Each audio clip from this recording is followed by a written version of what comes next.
Départemental 2021, bonjour. Aujourd'hui, je suis en présence de Marie-Josée Ciberchico, bonjour, et de M. Didier Saké-Larides, bonjour. Bonjour. Alors, Madame Ciberchico, vous êtes adjointe à la mairie de Pouillon, hein. Vous êtes aussi conseillère communautaire et maintenant, vous avez le plaisir d'être à la retraite. Hein, mais avant, vous avez travaillé comme DRH dans un bureau d'études, vous avez été responsable d'usine, donc vous avez quand même une vision assez générale de beaucoup de choses. Et à la mairie, on retrouve un peu ce parcours puisque vous vous occupez de la gestion du parc locatif. Alors ça nous permettra de comprendre vos interventions peut-être plus facilement et plus logiquement. Vous êtes responsable de la location des locaux commerciaux qui peuvent exister sur Pouillon. Et surtout quelque chose que vous aimez beaucoup, c'est vous vous occupez des vergers au niveau des arènes. Vous nous expliquerez à un moment donné quelle est la répercussion qu'on pourrait avoir aussi en suivi du département. Monsieur Didier Saké-Larides, je progresse. C'est cela. Vous êtes maire de Peyrehorade, c'est votre deuxième mandat. Vous êtes vice-président au niveau de la communauté de communes. Alors, vous vous occupez alors du PCAET. Alors, on va vite dire c'est le plan climatique au niveau du territoire. Ça dira plus aux gens. Et environnemental, oui. Voilà, et environnemental aussi. Donc, on va voir que les sujets, ils s'y retrouvent. Pareil. Et du GEMAPI, qui est aussi la gestion des crises et pour que justement on puisse éviter les crises. Les milieux aquatiques et la protection des inondations. Voilà, qui est devenue une compétence aussi de plus en plus. Alors, qui a la compétence là? C'est la communauté commune. Voilà. C'est la communauté. Mais après, c'est le syndicat mixte du Bazadour maritime qui s'occupe de la gestion derrière. Voilà. Voilà, parce qu'on a découvert tout au long de ces interviews qu'on peut faire au niveau de ces élections départementales qu'on souvent parle de qui a la compétence. Les mairies ont des compétences, les communautés de communes ont des compétences, le département en a d'autres ou se rejoignent, ce qui fait qu'il y a toujours besoin. Et c'est un peu ce que j'allais vous poser comme première question. Alors je vais finir, vous représentez la liste Couleur-Land, hein, et vous postulez sur le canton d'Orthe et Arrigon. D'accord, donc on a fait la présentation, ça va. J'ai rien oublié parce que des fois j'oublie quelque chose. Hein. Ma première question, elle va être là justement quand on voit les responsabilités. Pourquoi vous vous embarquez, si on peut dire, ou pourquoi vous avez décidé de aussi vous présenter comme conseiller départemental? Dans quelle logique et philosophie vous le faites?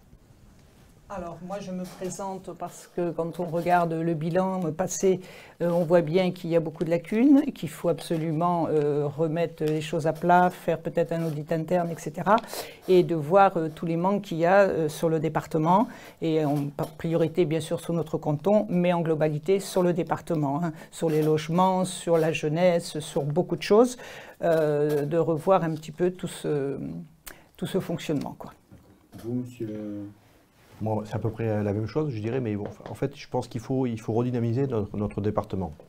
Alors, bien évidemment, nous, on n'est que pour le canton Orthe-et-Arrigon, mais je veux dire, on est dans cette mouvance, et c'est pour ça qu'on a adhéré à Couleur-Land, puisque nous, on ne fait pas de politique, on n'est pas encarté dans aucun, je dirais, parti politique. Mais en fait, moi, ce que je voudrais amener, c'est un peu ce que on avait amené, même Marie-Josée sur Pouillon, puisqu'elle a été élue aussi en 2014, c'est amener un peu ce renouveau qu'on voudrait, c'est en fait amener, je dirais pas notre savoir-faire, mais à peu près, je dirais un peu ce que l'on souhaitait faire pour notre commune, l'amener pour notre canton. Voilà. Oui, parce que comme vous dites, on n'est pas encarté, puisque vous me disiez en préparant cette interview, moi à 17h, je pars travailler. Hein. Non, mais c'est intéressant de le dire aussi, parce que bon, il y a ceux qui sont dedans, et puis il y a ceux qui c'est pas leur métier, si on peut dire. Donc ça joue aussi dans votre philosophie, dans votre regard de ce qui se passe. C'est un plus pour vous, vous considérez, d'être toujours en connexion avec le monde du travail? Moi, je vais répondre parce que je suis encore actif. Pardon, excusez-moi, je suis encore actif. C'est vrai que, par principe, je dirais, ma retraite, c'est mon travail qui va me faire avoir la retraite. Mon travail, je ne peux pas l'abandonner. Mais je veux dire, c'est pas parce que je dirais que je suis encore actif que je ne veux pas m'investir pour ma commune et pour mon département, quoi. D'accord. On va regarder vite fait, on parlait, vous aviez dit dans l'introduction, vous vous présentez parce que vous trouvez qu'il y a des choses à faire. Le bilan par rapport si on compare le département des Landes par rapport à d'autres départements, vous trouvez qu'on est dans beaucoup de choses pas très bien classées? Ah oui, oui, oui, bien sûr, sur 94 départements, nous sommes 88e pour l'hébergement des seniors, etc. Il suffit de regarder le petit flyer qu'on a fait mettre dans les boîtes aux lettres et les gens vont vite se rendre compte de tous les problèmes qu'il y a à solutionner maintenant, à revoir, quoi. Dans l'analyse du bilan, vous m'aviez dit, oui, le bilan, c'est sur 6 ans qu'il se fait et pas sur 2 mois. C'est-à-dire? Non, je dis, En fait, bon, il y a des choses qui ont été bien faites, hein, je veux dire, on va pas non plus être toujours dans la critique. La seule chose que je dis, c'est qu'il ne faut pas se mettre à travailler 2 mois avant les élections. Il faut, pendant toute la longueur du mandat, faire ce qu'on a dit qu'on ferait, quoi. Voilà, et pas avoir des belles promesses pendant tout le mandat, et puis une fois qu'on est élu, Ne pas les faire. voilà, avoir des trous de mémoire. On dit, on fait. Donc ça, c'est votre slogan, vous m'avez dit. Ça, moi, j'ai répétez-le parce que ça a son intérêt. Oui. On dit, on fait, à Pouillon, on fait. On dit, on fait, et notre moteur, le maire et puis le conseil municipal, de toute façon, et les adjoints, quand on avance. On a une bonne dynamique et on veut répercuter cette dynamique au département. Alors, on va partir sur le projet. Alors, vous me disiez, nous, on n'est pas là pour compter le nombre d'idées. On préfère en avoir moins, mais au moins les faire. C'est-à-dire que pour vous, ce n'est pas la quantité qui est importante, c'est la qualité du projet. Je peux vous dire, je vais mettre tout gratuit, et puis une fois élu, je dirais, mais non, c'est pas possible, puisqu'on n'y arrivera pas. Donc c'est un peu dans ce sens-là que je dirais qu'on préfère avoir que très peu d'idées, mais que l'on puisse au moins les mener si on est élu, au bout du mandat, quoi. Alors, on va démarrer justement au niveau des idées. Vous, demain, vous êtes élu. Quelle va être la première idée que vous allez aller défendre au département? Qu'est-ce que la première chose que vous voulez faire immédiatement? Alors, la première chose qui sera à faire, je pense, c'est le problème de cette crise sanitaire qui continue. Il ne faut pas se leurrer, elle n'est pas derrière nous, elle continue malheureusement. Et c'est d'aller voir tous les maires, d'ouvrir toutes les portes des mairies, d'aller voir les habitants et qui a besoin de quoi. Parce que la crise, les gens se sont retrouvés sans travail, sans emploi, sans logement, etc. Et je pense qu'il y a un gros travail d'aide à faire pour la population landaise. Ça, c'est sûr. Donc la première chose, oui, ça sera gérer la crise dans les communes. Alors, monsieur, vous... Oui, je gagne du temps, là. Vous, justement, demain, vous êtes élu. Donc, quel va être le premier dossier que vous allez prendre? Il y en a plusieurs, mais après, je pense qu'il y a un sujet qui est récurrent en ce moment, c'est l'agriculture. On est quand même, je dirais, un département qui est très agricole, et aujourd'hui, ils ont besoin... Qu'est-ce qu'on fait pour la ressource en eau? Qu'est-ce qu'on fait pour ces arbres qui sont morts à cause des inondations? Qu'est-ce qu'on fait, je dirais, voilà, c'est vraiment pour le canard. Aujourd'hui, on est dans un pays un département et un territoire où on a beaucoup de canards. En fait, aujourd'hui, on ne sait même pas où ils vont, les éleveurs de canards, ils ne savent même pas où... On a signé une motion à la communauté commune et même en mairie, justement, pour un peu, les défendre. Mais ça ne suffit pas, il faut qu'on ait vraiment un plan d'action derrière, quoi. Voilà, si demain vous êtes au département, vous voulez un peu mettre le département en tant que leader et chef de file pour regrouper les actions, pour pouvoir que quelqu'un gère tout ça dans sa globalité et pas chacun dans son coin. Ben, il faut que le département centralise. Il faut que le département il puisse, je dirais, être le moteur derrière et qu'il puisse en dire, voilà, telle personne, c'est le porte-parole et en avant, on y va. Tout à fait. Là aussi, bon, on parle du département, mais est-ce qu'il ne risque pas de se heurter aux agriculteurs? Est-ce qu'il n'y a pas un travail à faire, je dirais aussi au niveau de l'agriculture, pour qu'ils aient envie de rentrer dans cette logique-là? Ben déjà, on a commencé, puisque pour ce qui est circuits courts, déjà, donc on les valorise. Il y en a certains qui seront certainement obligés de changer de façon, je dirais, de travailler la terre ou de changer carrément de culture, hein, peut-être. Mais ça, je pense qu'il faut le travailler en commun, quoi. Mais il faut toujours une porte d'entrée. Il faut une personne ou un groupe de personnes qui puissent quand même répondre favorablement aux requêtes. Alors, toujours, je vais un peu rebondir dans le sens où l'agriculteur est consommateur de saisonniers, puisqu'il y a des périodes. Et là aussi, on a un autre problème qui arrive souvent, c'est le logement. C'est quelque chose d'important sur votre canton, cette problématique du logement? Alors moi, je peux parler de Pouillon, parce que c'est vraiment ma partie. Oui, c'est très important. Les demandes affluent. J'ai des 4 demandes à peu près par semaine. C'est énorme. Mais il y a toutes sortes de demandes. Il y a les logements sociaux, où ça permet aux personnes de remettre le pied à l'étrier et puis de les aider avec des petits loyers. Il y a les personnes à mobilité réduite. Malheureusement, il y en a très peu. Les jeunes couples qui veulent partir de chez eux. Les apprentis, et progression économique, emploi, mais où est-ce que l'on met tout le monde? Et surtout, les logements pour nos aînés. Là où Alors, vous venez de faire l'état des lieux. Qu'est-ce qu'il faut faire pour essayer d'améliorer justement cet état des lieux? Alors, pour faire, ce qu'il faut faire surtout, c'est toujours pareil, aller voir les maires, franchir les portes des mairies, aller voir les maires, quels sont vos besoins, centraliser tous ces besoins et voir où est-ce que l'on peut faire des logements. Parce que bien sûr que moi, je ne vais pas dire, pim, sur la place de l'église de Pouillon, je vais faire 15 logements. Non, ça, c'est pas possible. Je le sais très bien. Mais c'est autour d'une table avec tous les maires qui a besoin, où, et là, on avance comme ça pour le projet de logement. Et surtout pour les aînés. Quelque part, depuis qu'on a discuté, à chaque fois, vous revenez toujours dans la même logique, c'est-à-dire on réunit tout le monde, on discute et on travaille tous ensemble.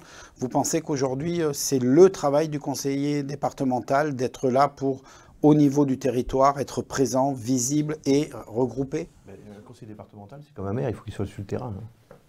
C'est pas, je dirais, à Mont-de-Marsan elles se prennent à Mont-de-Marsan une décision, mais le problème, c'est qu'il faudrait qu'elles se prennent sur le terrain, quoi. Quand on dit à Mont-de-Marsan, ouais, ben c'est bien, l'agriculture, oui, bon, allez, on fait un chèque. Oui, mais on ne sait pas vraiment, je fais le chèque pourquoi. C'est ça que je veux dire. Il faut vraiment qu'on aille vraiment chercher l'information. Et c'est le terrain qu'il faut prioriser, quoi. Oui, vous disiez, de l'argent, il y en a. Le tout, c'est de l'utiliser comme il faut. Alors, de l'argent, il y en a. Elle a été utilisée, hein, on le sait très bien. Hein, mais voilà, il faut l'utiliser correctement. Pour vous, vous réorienterez justement toutes ces mannes financières d'une manière plus précise, plus pointue? Peut-être oui, plus précise, plus pointue, mais surtout en concertation avec, et puis avec les besoins, quoi. Et moi je dirais qu'il faut surtout arrêter le copinage. Tiens, t'es mon copain, je te fais un chèque. Toi, t'es mon copain, je te fais un chèque. T'es pas mon copain, je te fais pas d'argent. C'est vraiment ce qui ressort aussi. Et vraiment ça nous choque parce que on en a, enfin, bien que moi moins sur Péroade, mais plus sur Pouillon. Dès que ça passe pas, ben du coup. Ça, c'est pas normal, même. Je dirais, on peut ne pas s'aimer, mais quand on a un projet qui est volontariste, qui est vraiment pour le territoire, il faut le valoriser, quoi. Vous, demain, si vous êtes élu, vous ne regarderez pas la couleur de la personne qui est à la tête de la mairie qui viendra vous demander de l'aide? Non. Non, parce que comme je dis, d'avoir une opposition, c'est bien, mais surtout avoir une opposition constructive, c'est mieux. Et pas toujours dans la contrariété, en disant, ouais non, c'est nul, ça vaut rien. Il faut être, je dirais, positif, quoi. Alors, est-ce que si on parle des collèges, qui est une grosse compétence départementale, ça c'est vraiment la compétence départementale presque par excellence, vous êtes positif ou à moitié positif ou pas du tout positif? Alors là, je vais être dans la critique. Je ne le suis pas souvent, mais là, je vais être dans la critique. On a un collège à Péroade, il a 50 ans, 60 ans. Il y a encore 1 an et demi, on avait fait évacuer parce qu'il y avait une fissure dans un couloir. Il faut penser un peu, soit on investit, on refait un neuf, soit on investit, mais je dirais, il faut penser que nos collégiens, il faut les envoyer dans des bâtiments qui soient décents. On est toujours en train de dire, ah tiens, ça c'est insalubre, donc on va le fermer, comme ça, mais il y a des fois, on se pose la question sur nos collèges, quoi. Et ça, c'est vraiment une compétence départementale, quoi. Et est-ce que deux, parce qu'on n'en a que 2 sur notre territoire, est-ce que c'est suffisant? La répartition devrait être plus équilibrée d'après vous? Peut-être, hein. Peut-être voir, oui, et puis je ne sais pas, vu la population qui grossit, il faut peut-être falloir un collège digne de ce nom, quoi, avec un gymnase. À Pouillon, on n'a pas de gymnase, quoi, tout simplement. Donc, Pouillon réclame un gymnase, si j'ai bien compris. Tout à fait. Bon, très bien. Aussi, vous dites qu'il faut anticiper, si je traduis bien, parce que ça grossit et les places vont manquer quelque part. Donc, comment on peut anticiper justement ce genre de choses? Anticiper pour le logement? Pour le logement, pour un collège, collège. Parce qu'on s'aperçoit que c'est quand même assez, ça se fait pas en claquement de doigts. Non, ça c'est vrai que ça se fait pas. Ça c'est vraiment le mot, c'est très très long, les procédures sont très très longues. Ça aussi, peut-être qu'il faudra en reparler. Mais comment concrétiser tout ça? Eh bien écoutez, c'est ce que je vous ai dit tout à l'heure, hein, c'est de se mettre tous autour d'une table. Alors pas 24 heures sur 24 à Mont-de-Marsan, bien sûr, c'est voilà, réunir les maires, etc. Et puis de voir un petit peu où est-ce que l'on doit, où est-ce qu'il y a le besoin. Et anticiper, en fait. Je trouve qu'on est trop souvent dans l'urgence. Oui. Alors qu'on devrait anticiper. Là, il faut dire, voilà, on sait que dans 10 ans, on aura peut-être augmenté sur notre territoire, on est à peu près 24, je dis une bêtise, on risque de prendre peut-être 5 ou 6 000 habitants dans les 10 ans à venir. Bon, oui, mais il faut que nous, on anticipe, donc c'est le rôle du département, de dire, voilà, on aura peut-être besoin de faire, je veux dire une connerie, mais peut-être qu'à Main-Basse ou à Tite, il faudra peut-être mettre un collège ou agrandir, je ne sais pas, mais c'est un peu ça, mais il faut déjà, je dirais, anticiper le besoin dans 5 ou 10 ans, quoi. Voilà, il ne faut pas juste travailler pour aujourd'hui. Ah non. Non. Et même Non. pas Sinon- que la durée du mandat, presque. Il faut... Ah oui, Plus loin, oui. tout à fait. Nous, en 2014, on avait par exemple, je vais revenir sur Péroide après, on avait dit il faudra qu'on construise un pôle scolaire. On l'a initié pendant le premier mandat. Et là, du coup, on sait que pour 2030, il faudra qu'on ait vraiment agrandi les écoles. Et c'est ce qu'on est en train de faire, quoi. Donc au département, il faut faire à peu près la même chose. Voir où le besoin va être et à ce moment-là, déjà anticiper. Comme on l'a dit, hein, il faut du temps, il faut acheter, il faut le foncier, il faut les... Enfin voilà, ça prend un certain nombre d'années. Il faut travailler là-dessus, quoi. L'anticipation. Utiliser les régies, parce qu'on perd du temps souvent, parce que les entrepreneurs, ils ont beaucoup de travail. Nous, à Pouillon, on utilise beaucoup la régie et je peux vous garantir que ça nous fait gagner énormément de temps. Voilà, les agents qui sont sur le terrain, c'est pareil, hein, ils nous renvoient le besoin des habitants, c'est une mine d'or. Hein. L'autre chose dans l'anticipation aussi, il y a un sujet qui apparaît de plus en plus, c'est l'eau. Là, il va falloir anticiper et comment justement c'est en train de devenir un vrai problème. Alors l'eau, il y a deux choses. Soit la ressource en eau qu'on a besoin pour vivre nous-mêmes, et après on a l'eau qui passe dans nos cours d'eau et qui sont... Quand il est bas, on est content. Quand il est au pied des maisons, voire dans les maisons, on est moins content. Donc c'est vrai que pour les inondations, là, je crois qu'il y a un vrai sujet, puisqu'on a encore vu, bon là, cette année, on a été un peu épargné Péroide, et je dirais, je suis assez content pour tous les riverains qui sont souvent inondés. Mais je vois à Tartas, Mont-de-Marsan, Dax, comme ça, enfin, tous les villages ou les villes qui sont autour donc, du secteur. Eux, par contre, cette année, ils ont été, je dirais, assez comment ça s'appelle, impactés. Et c'est vrai que pour moi, il y a il faut vraiment qu'on travaille dessus, quoi. Comment on peut faire, comment on ne peut pas faire. Je sais qu'à Coutts, je crois qu'ils sont en train d'acheter des maisons qui sont riveraines c'est peut-être une solution. Je ne dis pas que c'est la solution, mais c'est une solution que je trouve qui est pas mal, quoi. Voilà, ça rentre complètement dans ce que vous voulez faire, c'est-à-dire anticiper, regarder et dire, nous, on ne part pas pour 6 ans et se faire réélire, on part pour vraiment avoir une politique construite. C'est ça, là. D'accord. Alors, dans la politique construite aussi, c'est quand on parle des personnes âgées, c'est un sujet assez vaste. Et là, vous avez une idée très précise de ce que vous aimeriez mettre en place. Ah oui, tout à fait, oui, il y a beaucoup. Moi, j'ai des demandes pour nos aînés. Hein. Ils ont leur maison trop grande, trop d'entretien. Ils préfèrent être dans des petits logements. Dans le centre, bien sûr, hein, pour se promener un petit peu. Donc, il faut absolument, ça c'est pareil, hein, que l'on se concerte avec tous les maires et puis que l'on voit où est-ce que l'on peut installer tous ces logements avec une conciergerie, parce qu'ils sont indépendants. Malgré tout, pour changer une ampoule, aller chercher une bouteille de gaz, c'est compliqué. Donc, un agent, une petite conciergerie pour les aider. Et après, un petit jardin participatif autour des logements. Pourquoi pas installer des jeunes avec eux pour que les petits soient au contact des aînés, pour que les aînés les aident, etc. Tout ça, je pense que c'est réalisable. Et il va falloir qu'on y réfléchisse de plus en plus. Vous le dites, vous parlez de verger quelque part. Je reviens sur cette expérience que vous menez et que vous voyez qui va même déborder. Ça veut dire que ça peut être non seulement une manière de se nourrir, mais ça peut être aussi un lien intergénérationnel. Ça peut être aussi intéressé. Expliquez-nous comment vous avez mis ça en place et ce que vous voulez faire exactement. Alors pour le verger des arènes, c'était important. On avait un terrain un peu en pente, mais en plein centre derrière les arènes. Donc l'idée est venue de contacter les jardins de Montesquieu qui sont venus nous conseiller et suite à ça, on a planté un peu plus de 200 arbres, dont beaucoup de fruitiers. Donc ce parc, il y a tout à faire encore. Hein. Les arbres, on les a première taille cette année. Et ensuite, les Pouillonnais pourront aller se servir des fruits gratuitement dans ce parc. On va essayer de continuer, voire mettre des jeux pour les enfants, des tables pour que les gens puissent venir éventuellement faire le goûter, etc. Et maintenant, là, j'ai un contact avec la responsable du collège pour faire un jardin participatif géré par les collégiens dans ce parc. Donc les personnes âgées pourront même venir aider les jeunes, quoi. Je pense qu'il y a beaucoup d'idées qui fusent et ça va vraiment être un lieu de vie formidable.